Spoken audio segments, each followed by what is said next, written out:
आगे बढ़ो, राहुल जी आगे बढ़ो, राहुल जी आगे बढ़ो, जोड़ो जोड़ो जोड़ो जोड़ो जोड़ो जोड़ो।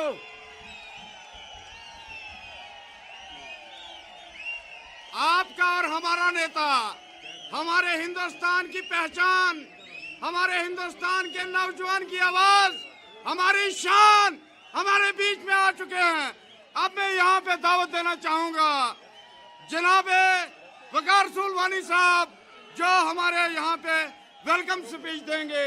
जनाबे ये वकार सुलवानी साहब वेलकम स्पीच देने के लिए यहाँ पे आ जाएं। जनाबे राहुल जी।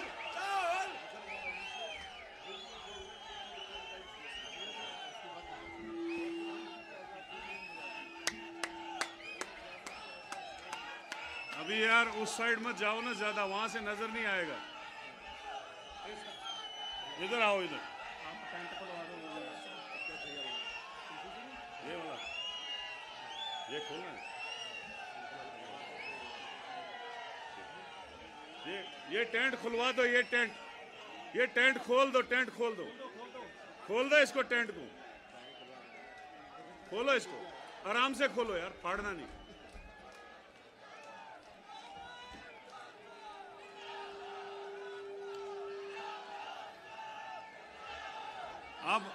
अब अगर थोड़ा आप खामोश करें तो अब स्टार्ट करते हैं।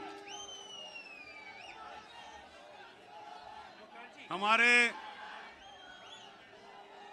प्रिय नेता,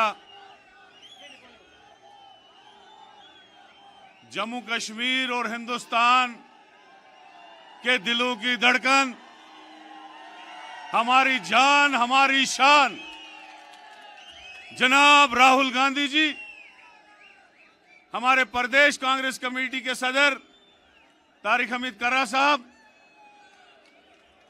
एआईसीसी के सेक्रेटरी मनोज यादव जी, हमारे डोडा वेस्ट के कैंडिडेट डॉक्टर प्रदीप कुमार भगत जी, हमारे इंदरवाल के कैंडिडेट शेख जफरुल्लाह साहब, हमारे भद्रवाह से कैंडिडेट नदीम शरीफ नियाज साहब, जनरल सेक्रेटरी पीसीसी और डीडीसी इम्तियाज अहमद खांडे साहब, बशीर अहमद नायक साहब, मुनीर अहमद सोहिल साहब, बशीर अहमद भट्ट साहब, यहाँ से सईद डार साहब, ओमकार जी और जाकिर पाचू साहब, शमशदीन साहब, सबको राहुल जी को मैं यहाँ आने का दिल की गहराइयों से स्वागत करता हूँ। इस बानहाल गूल कॉन्स्टिट्यूंसी की धरती पे राहुल जी, ये कॉन्स्टिट्यूंसी एक बहुत लंबी कॉन्स्टिट्यूंसी है, जम्मू कश्मीर की सबसे लंबी कॉन्स्टिट्यूंसी, एक कोने से दूसरे गांव तक, क्योंकि इस कॉन्स्टिट्यूंसी के साथ शरारत की गई और दो कॉन्स्टिट्यूंसियों को जोड़ के एक कॉन्स्टिट्यूंसी बनाई गई। इसलिए मेरी गुजारिश है, जब भी हमारी सरकार मरकज में आएगी, डिलिमिटेशन कमीशन को दोबारा बनाया जाए ताकि वो रिव्यू किया करें, क्योंकि ये जो कॉन्स्टिट्यूंसियां बनी है, ये इसमें जस्टिस नहीं हुआ है लोगों का। दूसरा जनाब, जम्मू कश्मीर में बहुत ज्यादा बेरोजगारी है और मुझे यकीन है जब भी हमारी सरकार जम्मू कश्मीर में आएगी, बेरोजगारी पे काबू किया जाएगा, डेली वेजर और कैजुअल वेजरों के लिए जस्टिस किया जाएगा। और बहुत सारे इशू हैं यहाँ के, यहाँ गूल बानहाल के, इस कॉन्स्टिट्यूंसी के और चिनाब वैली के, जिसमें तमाम बिजली के प्रोजेक्ट सारे जो है चिनाब वैली में बन रहे हैं, चिनाब के पावर पे बन रहे हैं। साथ में ही साउला कोट का प्रोजेक्ट जो 1845 मेगावाट का है, यहाँ से 20-30 किलोमीटर दूर चिनाब पे बन रहा है, उसमें हमारे लोकल लोगों को लगाना चाहिए, 90% लोकल लोगों को लगाना चाहिए, क्योंकि बाकी प्रोजेक्टों में बाहर से लोग लाए जा रहे हैं। इसलिए मेरे भाइयों, हम जी तोड़ से जान लगा के इस कॉन्स्टिट्यूंसी में काम करेंगे, इस कॉन्स्टिट्यूंसी को आगे बढ़ाएंगे। जो बनिहाल का 10 साल मेरे पास हिस्सा रहा, जहां मैं एमएलए मिनिस्टर रहा, वहां पे इतने काम हमने किए। हायर सेकेंडरियां बनाई, स्कूल खोले, 200 से ज्यादा ब्रिज बनाए, जगह जगह डिस्पेंसरियां दी और 80% कॉन्स्टिट्यूंसी को करोड़ों के हिसाब से पैसे लाके पूरी कॉन्स्टिट्यूंसी को इलेक्ट्रीफाई कर दिया। कोई काम उस एरिया में नहीं बचा। छोटे मोटे काम है, जैसे रामसू में हायर सेकेंडरी देने की बात है, जैसे कुछ रोड बचे हैं जो अभी बकाया है। इस इलाके में भी काफी रोड बचे हैं जो अभी बकाया हैं, देने हैं। इंशाल्लाह जीतने के बाद हम पहला काम यही करेंगे, यहाँ एक बड़ा अस्पताल बनाएंगे। यहाँ टूरिज्म के लिए बहुत खूबसूरत इलाका है गूल का। ऊपर आप जाएंगे तो गुलमर्ग से बेहतरीन इलाका है। इसमें टूरिज्म को बोझ देने की जरूरत है। मैं ज्यादा ना बोलते हुए, ओबीसी के यहाँ लोग रहते हैं, एससी के यहाँ लोग रहते हैं, तो मैं गुजारिश करूंगा उन लोगों को भी आप बात करेंगे, उन पे भी टच देंगे। शुक्रिया, खुदा हाफिज, धन्यवाद, जय हिंद, जय भारत। शुक्रिया। हमारे यहाँ के महान लीडर, गूल बनिहाल कॉन्स्टिट्यूंसी के आने वाले एमएलए जनाब वकार रसूल वानी साहब से आपने उनके ख्यालात सुने कि यहाँ पर जो हमारे नेशनल प्रोजेक्ट्स हैं, पहली बार हमारे लोगों को यहाँ पे रोजगार नहीं दिया गया। हमारा नौजवान जो है वो भूखा बन रहा है।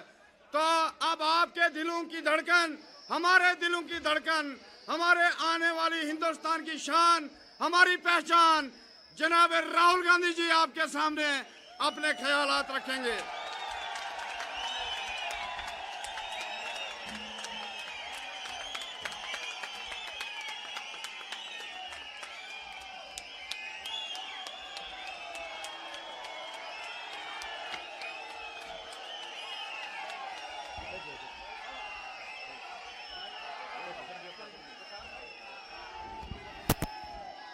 कर्रा साहब, मनोज यादव जी, विकार रसूल वानी जी, शेख जफरुल्लाह जी, नदीम शरीफ जी, डॉक्टर भगत जी, स्टेज पे कांग्रेस पार्टी के अलायंस पार्टनर के जो नेता हैं, हमारे कार्यकर्ता, मीडिया से जो हमारे मित्र हैं, आप सबका यहाँ बहुत बहुत स्वागत, नमस्कार। कैसे हैं आप लोग? ठीक हैं?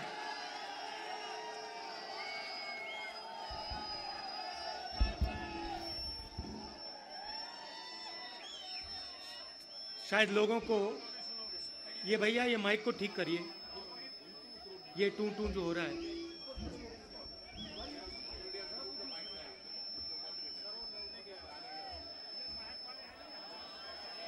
कर रहे हैं।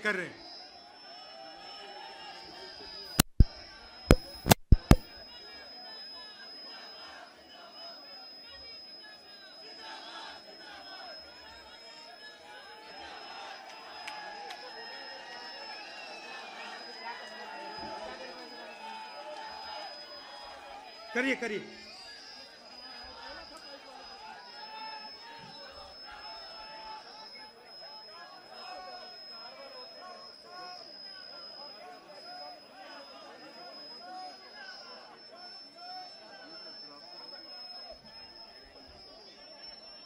आवाज नहीं आ रही।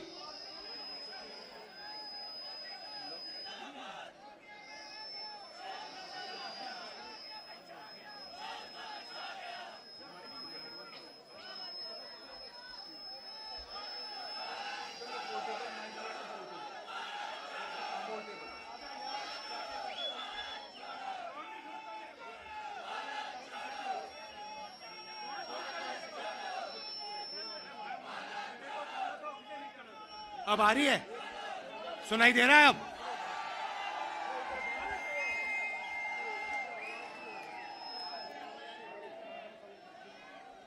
चालू हो गया?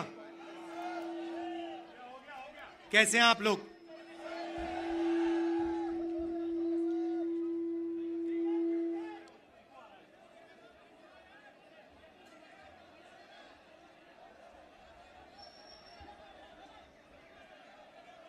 ऐसी सुंदर जगह है कि मैं अगली मीटिंग में जाना नहीं चाह रहा हूं।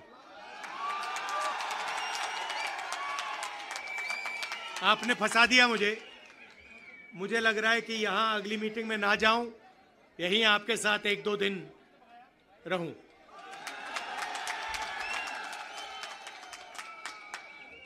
आप सबका यहां दिल से स्वागत करता हूं। आपसे मैं 2-3 चीजें कहना चाहता हूं।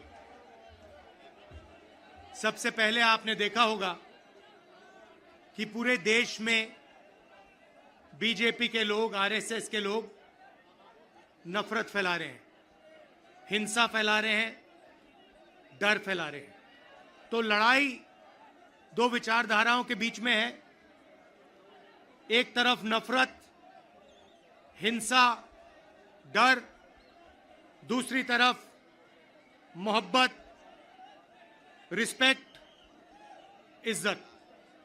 आपने देखा होगा कन्याकुमारी से कश्मीर 4000 किलोमीटर हम चले और हमने बीजेपी के खिलाफ नारा दिया, नफरत के बाजार में मोहब्बत की दुकान खोलनी है। उनका काम नफरत फैलाने का है, हमारा काम मोहब्बत फैलाने का है। वो तोड़ते हैं, हम जोड़ते हैं,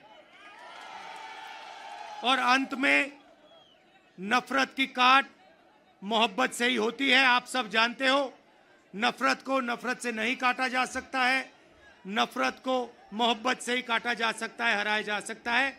और आपने इस चुनाव में देखा होगा, पहले नरेंद्र मोदी जी छाती फैला के आते थे, अब नरेंद्र मोदी जी ऐसे आते हैं। पहले बड़े बड़े भाषण करते थे, इस बार पार्लियामेंट में घुसने से पहले उन्होंने अपने सिर पर कॉन्स्टिट्यूशन को रखा, फिर गए अंदर। भाइयों और बहनों, पहली बार हिंदुस्तान के इतिहास में पहली बार स्टेटहुड छीना गया है। यूनियन टेरिटरी को पहले यूनियन टेरिटरी को स्टेट बनाया गया था। स्टेट को बांटकर 2 स्टेट बनाए गए। तेलंगाना बना, छत्तीसगढ़ बना, उत्तराखंड बना, अरुणाचल को स्टेट बनाया गया। मगर पहली बार हिंदुस्तान के किसी स्टेट को रद्द करके लोगों का जो हक है वो छीना गया। पहली बार हुआ है। ऐसे हिंदुस्तान के इतिहास में, मॉडर्न इंडिया में यह काम पहले कभी नहीं किया गया है। तो सबसे पहले जम्मू कश्मीर को जो स्टेटहुड है वो वापस देना है, क्योंकि आपका सिर्फ स्टेट नहीं छीना गया, आपके अधिकार, आपका धन, सारा का सारा आपसे छीना जा रहा है। 1947 में हमने राजाओं को हटाकर लोकतांत्रिक सरकार बनाई, हमने देश को कॉन्स्टिट्यूशन दिया। आज जम्मू कश्मीर में राजा बैठा हुआ है, उसका नाम एलजी है, मगर वो है राजा। और जो आपका धन है आपसे छीना जा रहा है, बाहर के लोगों को दिया जा रहा है, चाहे वो आपके कॉन्ट्रैक्ट्स हो, सारा का सारा फायदा बाहर के लोगों को मिल रहा है और जम्मू कश्मीर के लोगों से छीना जा रहा है। तो हमारा पहला कदम जम्मू कश्मीर को स्टेटहुड वापस देने का होगा। हम चाहते थे कि चुनाव से पहले आपको स्टेटहुड मिले और स्टेट बनने के बाद चुनाव हो। बीजेपी ये नहीं चाहती है और उन्होंने कहा है कि पहले चुनाव होगा और उसके बाद स्टेटहुड की बात होगी। और हम कह रहे हैं कुछ भी होगा, जम्मू कश्मीर के लोगों को स्टेटहुड हम दिलवाएंगे। बीजेपी चाहे ना चाहे, इंडिया गठबंधन इतना दबाव डालेगी कि जम्मू कश्मीर के लोगों को स्टेटहुड देना ही होगा।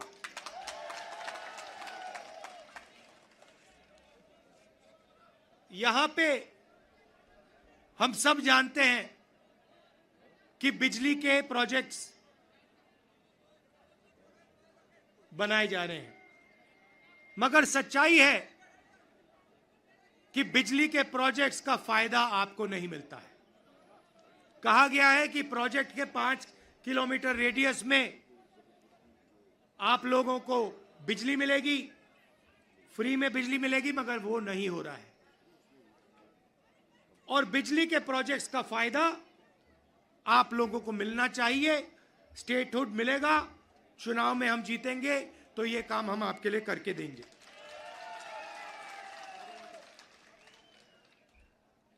आप देश के लोगों को बिजली दे रहे हो और आपके जेब में से बिजली का पैसा लिया जा रहा है, छीना जा रहा है, ज्यादा रेट देते हो आप।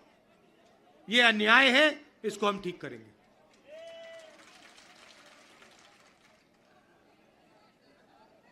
भाइयों और बहनों, पूरे देश में नरेंद्र मोदी जी ने बेरोजगारी फैलाई है। पता नहीं आपने अदानी जी का नाम सुना है? सुना है? हां, मोदी जी के मित्र हैं। पार्लियामेंट में मुझे कहा, आप देखिए, पार्लियामेंट में मुझे कहा कि पार्लियामेंट में मैं अदानी और अंबानी का नाम नहीं ले सकता। तो मैंने कहा ठीक है, नाम नहीं ले सकता तो कुछ तो कहना पड़ेगा। तो A1 A2 नाम दिया मैंने उनको। हम दो, हमारे दो, नरेंद्र मोदी, अमित शाह, अंबानी, अदानी, इनकी सरकार चल रही है।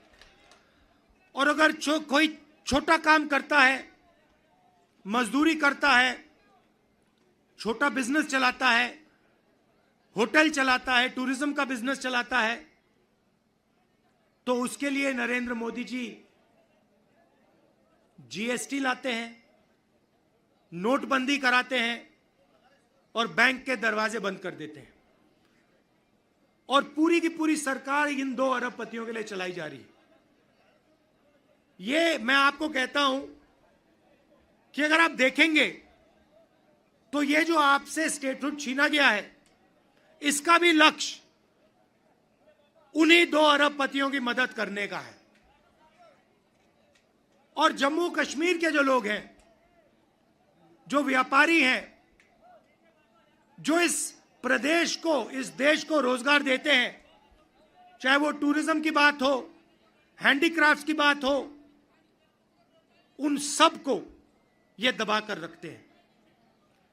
जो हालत देश में है, उससे खराब हालत जम्मू कश्मीर में है। देश से ज्यादा बेरोजगारी यहां जम्मू कश्मीर में। और ये उल्टी सीधी बात करते हैं। कभी नरेंद्र मोदी समुद्र के नीचे चले जाते हैं, कभी हवाई जहाज में उड़ते हैं, कभी किसी नेता से गले लग जाते हैं, मगर बेरोजगारी के बारे में इन्होंने कुछ नहीं किया है। तो यहां हमारे एक युवा नेता हैं, एक बात मानकर चलो, यहां पर कांग्रेस पार्टी की अलायंस की सरकार आ रही है। ये निश्चित है, ये होने जा रहा है। और हमारा पहला काम, हमने नेशनल मैनिफेस्टो में कहा और मैं यहां भी कह रहा हूं, जो भी सरकारी वैकेंसीज हैं उनको हम भरेंगे और एज को हम 40 साल तक एक्सटेंड कर देंगे। जो डेली वेज का काम करते हैं उनको हम रेगुलराइज करेंगे, परमानेंट करेंगे और उनकी जो आमदनी है उसको हम बढ़ाएंगे। मगर हमारा लक्ष्य होगा कि हम सबको लेकर एक साथ मिलकर जम्मू कश्मीर की सरकार चलाएं, सबकी रिस्पेक्ट हो, सबको एक साथ लेकर हम चलें। और जैसे मैंने देश में वहां बाकी देश में कहा, भारत जोड़ो यात्रा में हर स्टेट में कहा, नफरत को मिटाना है। जहां भी ये नफरत की दुकान खोलेंगे, जहां भी ये नफरत फैलाएंगे, वहां हम मोहब्बत की दुकान खोलेंगे। आखिरी बात मैं आपसे कहना चाहता हूं, इतनी सुंदर जगह है, चुनाव के बाद मुझे यहां आना पड़ेगा। और ये जो आपने वकार जी कर्रा साहब, ये आपने जो मेरा 45 मिनट का प्रोग्राम यहां बनाया है, यह आपने मुझे ठग लिया। यहां पे कम से कम 1 दिन, 2 दिन, 3 दिन का प्रोग्राम बनना चाहिए। मुझे ऐसी जगह देखने को नहीं मिलती है। ऐसे प्यारे लोग कम से कम यहां मुझे 2-3 दिन के लिए लाइए और यहां घुमाइए।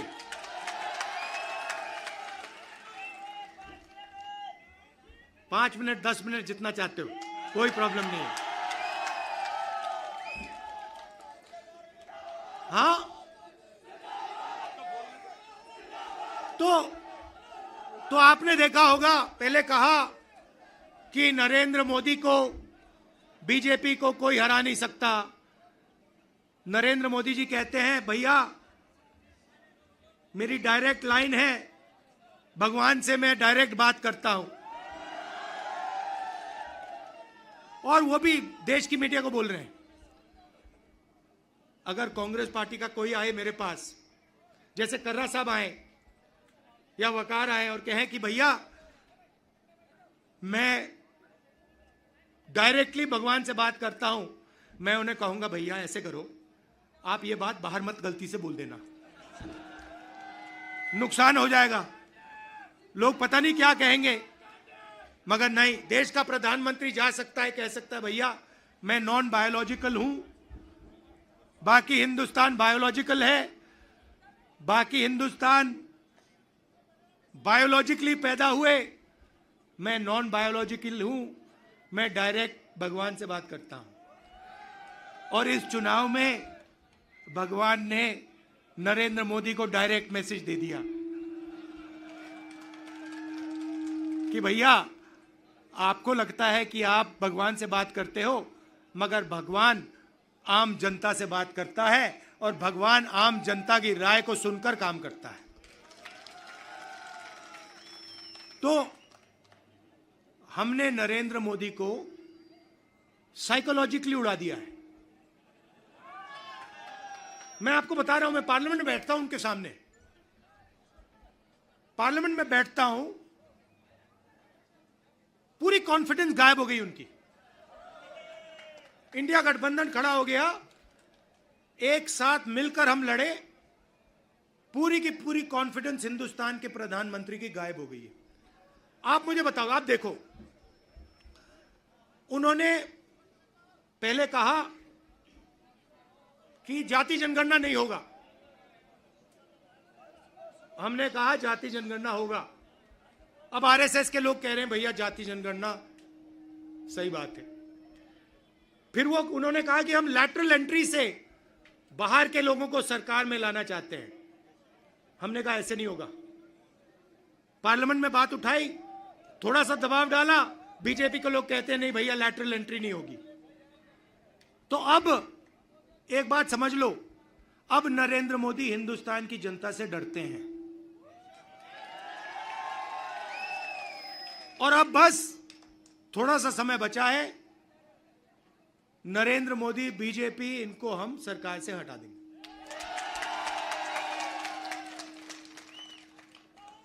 मगर हम चाहते हैं कि देश में भाईचारा हो, सबकी रिस्पेक्ट हो, एक दूसरे के साथ इज्जत से बात हो। जो कमजोर लोग हैं, चाहे वो किसान हैं, मजदूर हैं, छोटा बिजनेस चलाने वाले लोग हैं, उनको लगे कि इस देश में हमारी भी भागीदारी है, बैंक के दरवाजे हमारे लिए खुले हैं, कर्जा माफ हमारा भी होता है और सिर्फ देश 2-3 लोगों के लिए नहीं चलता है। ये हम चाहते हैं और यही काम हम जम्मू कश्मीर में शुरू करेंगे। और कुछ ही समय में आप देख लेना, यहां पे ये आप वकार जी यहां पे चुनकर जाएंगे, आप जिताओगे इनको, हमारी सरकार बनेगी और ये आपके लिए पूरे दिल से दम लगाकर आपके लिए काम करेंगे। वकार जी, ये आप मुझे एक वायदा करो कि यहां पे आप मुझे 1-2 दिन के लिए लाओगे और यहां के लोगों से मतलब अच्छी तरह, जैसे ऐसे नहीं मगर अच्छी तरह मिलाओगे। हाँ हाँ, गूल का एरिया, गूल और गूल के एरिया में मुझे वहां पे ले जाओगे। आप सबका दिल से बहुत बहुत धन्यवाद। आपने इतने प्यार से मेरा स्वागत किया। धन्यवाद, नमस्कार, जय हिंद, शुक्रिया। राहुल गांधी, राहुल जी आगे बढ़ो, राहुल जी आगे बढ़ो, राहुल जी आगे बढ़ो। Subscribe for more content.